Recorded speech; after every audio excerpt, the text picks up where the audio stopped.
Les isométries du plan. Première partie. Définition. On appelle isométrie du plan P toute application f de P dans P qui conserve les distances, c'est-à-dire qui à tout point M et N associe les images respectives M' et N' telles que distance M', N' égale distance Mn. Exemple, l'identité, les symétries orthogonales, les symétries centrales, les translations, les rotations et les symétries glissantes sont des isométries du plan. Leur conservation des distances est une propriété envisagée dans les classes antérieures. Contre-exemple. Toute homothétie de rapport différent de 1 et moins 1 n'est pas une isométrie. Toute homothétie de rapport 1 est l'identité du plan. Donc, c'est une isométrie. Toute homothétie de rapport moins 1 est une symétrie centrale. C'est donc une isométrie. On rappelle que pour tout point M et N qui se transforment en M' et N' par une homothétie de rapport K, on a vecteur M', N' égale K que multiplie le vecteur Mn, ce qui implique distance M', N' égale valeur absolue de K qui multiplie distance Mn. Donc si M est différent de N et valeur absolue de K est différente de 1, alors distance M', N' est différente de la distance Mn. Toute projection sur une droite du plan n'est pas une isométrie. Dans l'animation ci-dessous est représentée la projection sur la droite delta suivant la direction de delta'. Le segment AB est parallèle à delta' se transforme au segment nul, A' égale B'. Le segment EF se transforme au segment E'F', où distance E'F' est strictement plus petit que distance EF. Le segment GH, parallèle à delta, se transforme en J'H', où distance J'H' égale distance GH. Toute projection n'est pas une isométrie. Propriété des isométries. Théorème 1. Une application f du plan P dans lui-même est une isométrie si et seulement si elle conserve le produit scalaire, c'est-à-dire pour tout point A, B, C, d'images respectives A'B', C', par F, on a AB scalaire AC égale A'B' scalaire A'C'. Démonstration. Supposons que F est une isométrie.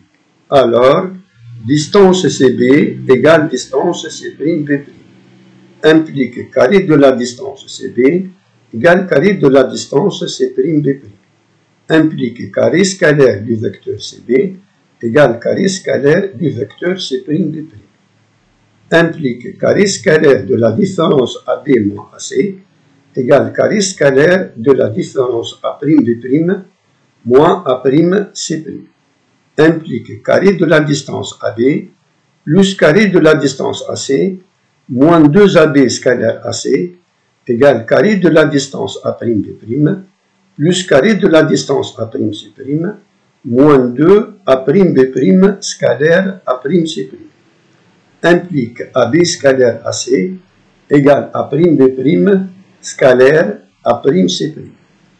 Donc F conserve le produit scalaire. Réciproquement, supposons que F conserve le produit scalaire.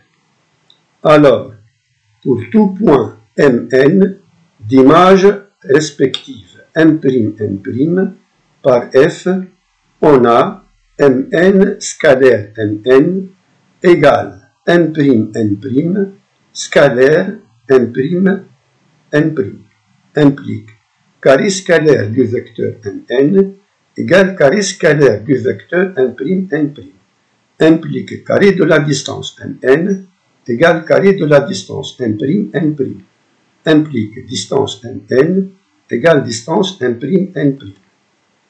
F conserve les distances, donc F est une isométrie. Interprétation géométrique. Si A est différent de B et A est différent de C, alors A' est différent de B' et A' différent de C'. Dans ce cas, les vecteurs AB, AC, A'B' et A'C' sont non nuls. Et on aura AB scalaire AC égale A'B' scalaire A'C'. Implique AB scalaire AC sur distance AB qui multiplie distance AC égale A'B' scalaire A'C' sur distance A'B' que multiplie distance A'C'. Implique cosinus de l'angle ABAC égale cosinus de l'angle A'B' A'C'. Implique mesure de l'angle A'B' A'C' est congrue à mesure de l'angle ABAC modulo de π, ou mesure de l'angle A'B' A'C' est congrue à moins mesure de l'angle ABAC modulo de π. Si alpha est la mesure principale de l'angle orienté ABAC, alors la mesure principale de l'angle A'B' A'C' est alpha ou moins alpha. Dans les deux cas, les angles géométriques BAC et B' A'C' sont égaux à valeur absolue de alpha. F conserve les mesures d'angle géométrique. L'angle BAC est égal à l'angle B' A'C'. Toute isométrie conserve les mesures d'angle géométrique. C'est la deuxième propriété.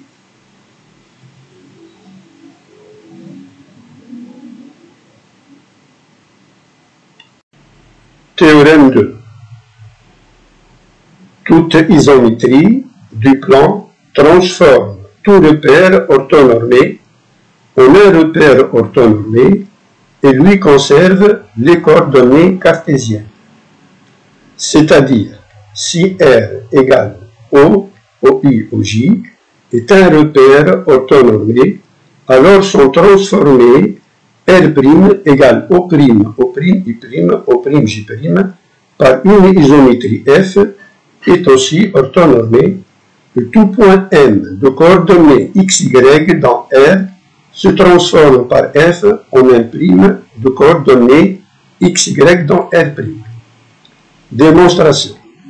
Par hypothèse, le repère R égale O, OI, OJ est orthonormé.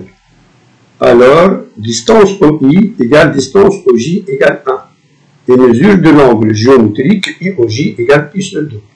Comme F conserve les distances et les mesures d'angle géométrique, alors distance O'I' égale distance O'J' égale 1 et mesure de l'angle I''J' égale pi sur 2. Donc le repère R' est orthonormé. Si M est de coordonnées XY dans R, dans l'image par F et le point N' de coordonnées X', Y' dans R', alors vecteur OM égale X que multiplie vecteur OI plus Y que multiplie vecteur OJ. Et vecteur O'N' égale X' que multiplie vecteur O'I' plus Y' que multiplie vecteur O'J'. D'une part, on a OM scalaire OI égale X. O'N' scalaire O'I' égale x'. D'autre part, OM scalaire OJ égale Y et O'M' scalaire O'J' égale Y'. Comme F conserve le produit scalaire, alors OM scalaire OI égale O'M' scalaire O'I'. Et OM scalaire OJ égale O'M' scalaire O'J'. Implique x égale x' et y égale y', ce QFD.